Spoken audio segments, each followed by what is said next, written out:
जेपीडीसीएल के एम्प्लॉयज जो हैं आज अपने ऑफिस में, जिस तरह से अगर हम बात करें, यहाँ पर जो है प्रोटेस्ट कर रहे हैं और जस्टिस की मांग कर रहे हैं। आप तस्वीरों से देख सकते हैं कि लगातार जम्मू में जो डेली वेजर्स की बात करते हैं वो प्रोटेस्ट करते ही रहते हैं, लेकिन उनकी अगर डिमांड्स की बात करें वो फुलफिल नहीं होती। जम्मू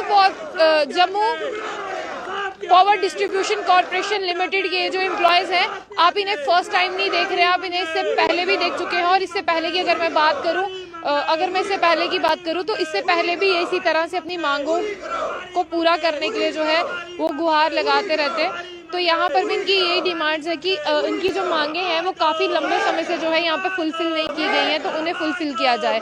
तो जिस तरह से हम बात करते ही रहते हैं, डीडीसी से पहले जो है इनसे बहुत वादे किए गए थे कि सिर्फ डीडीसी के अगर इंतखाबात की बात करें, यानी जब डीडीसी का रिजल्ट आएगा इलेक्शंस का, तो उसके बाद जो है इनके साथ इंसाफ किया जाएगा।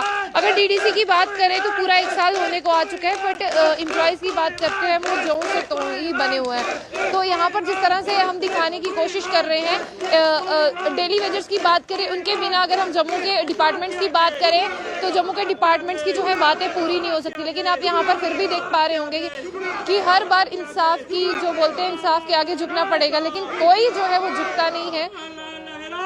तो उसी के चलते जिस तरह से अगर हम आपको बता रहे हैं कि काफ़ी बार बोलते हैं कि इंसाफ के आगे झुक जाइए, लेकिन कोई जो है इनसे वो बात नहीं करता।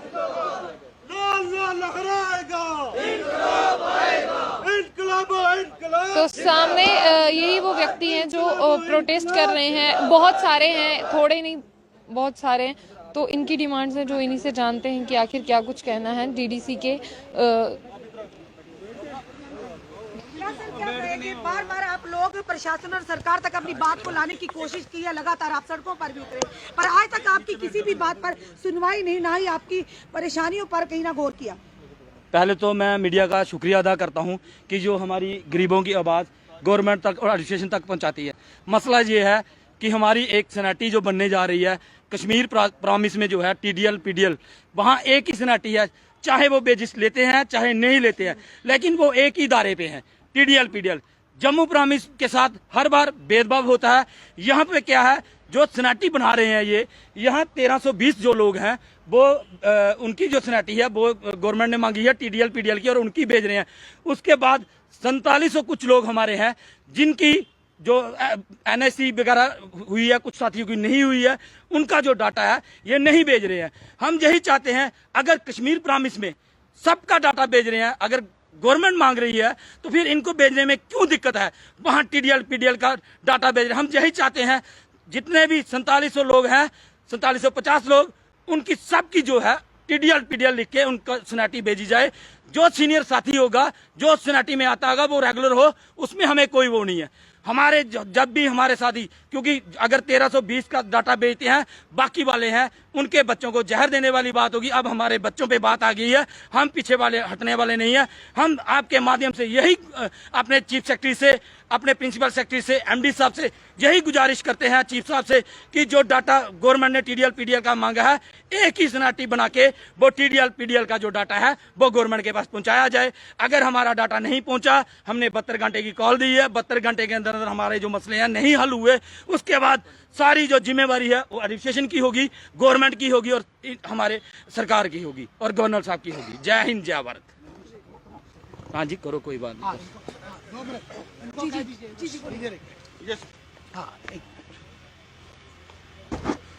जी सर, क्या कहना चाहेंगे? हाँ,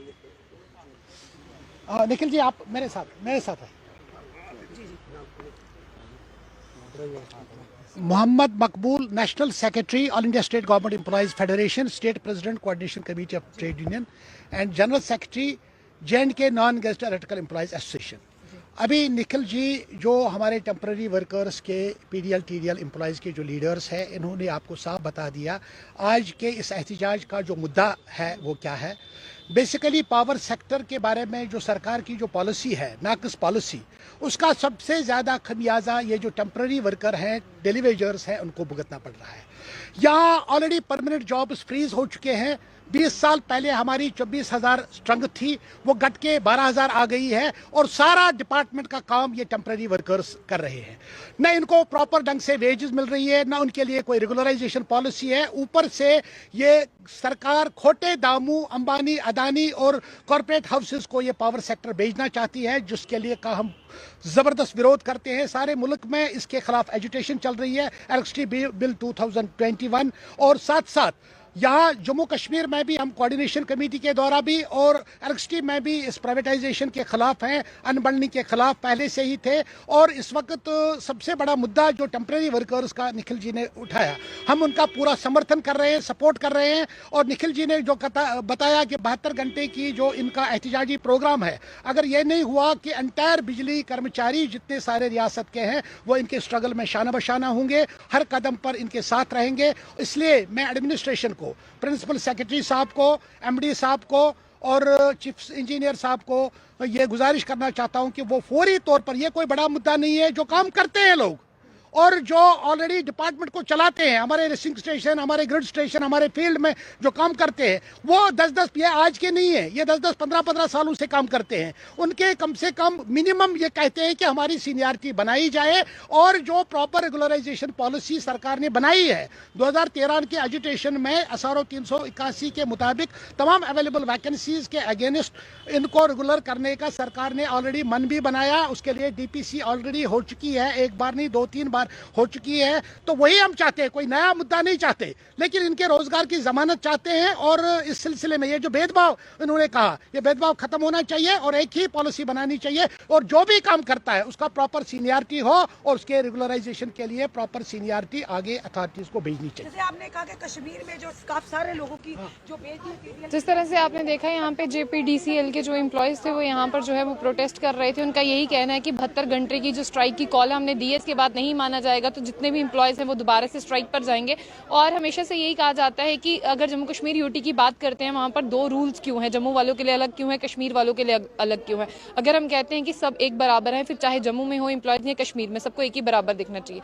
तो ऐसी और भी अपडेट्स के लिए देखते रहिए जम्मू बुलेटिन। आशिया खान साथ, अल्लाह हाफिज।